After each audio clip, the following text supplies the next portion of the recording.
In this comprehensive educational script, we will delve into various aspects of otorhinolaryngology, focusing specifically on the mechanisms, causes, and management of different types of hearing loss. We will explore the pathophysiology of sensory neural hearing loss, interpretation of audiometry results, assessment of speech audiometry, and the clinical utility of these tests.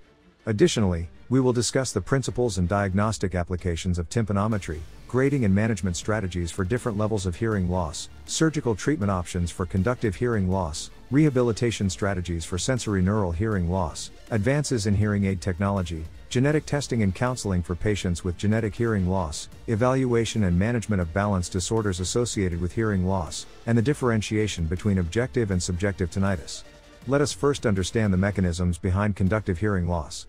Conductive hearing loss occurs due to abnormalities in the outer or middle ear that prevent sound from reaching the inner ear.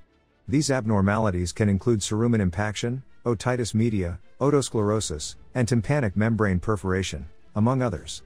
A thorough understanding of the causes and mechanisms allows for appropriate diagnosis and management of patients with conductive hearing loss. Sensory neural hearing loss results from damage to the inner ear or the neural pathways that transmit sound to the brain. This can be caused by factors such as aging, presbycusis, noise exposure, genetic mutations, autoimmune disorders, and certain medications or toxins. Understanding the underlying pathophysiological processes is crucial to effectively diagnose and manage patients with sensory neural hearing loss. Purtone audiometry is the standard test used to evaluate hearing thresholds at different frequencies.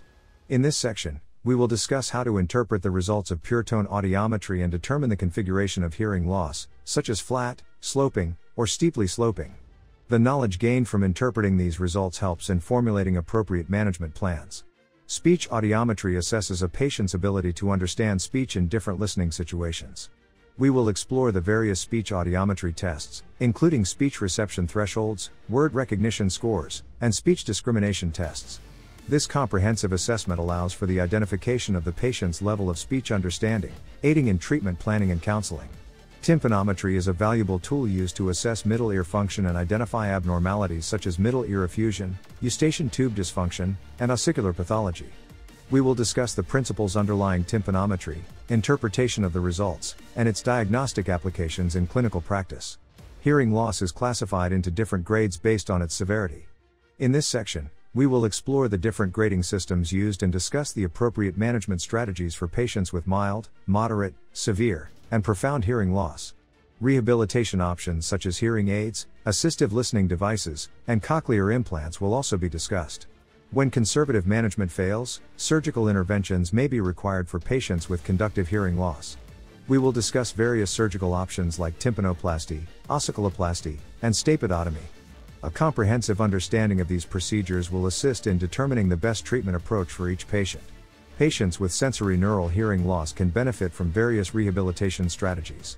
We will explore auditory training, speech reading techniques, and counseling, as well as the use of assistive listening devices such as personal amplifiers and FM systems.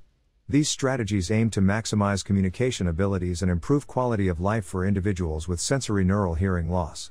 Technological advancements in the field of hearing aids have revolutionized the management of hearing loss.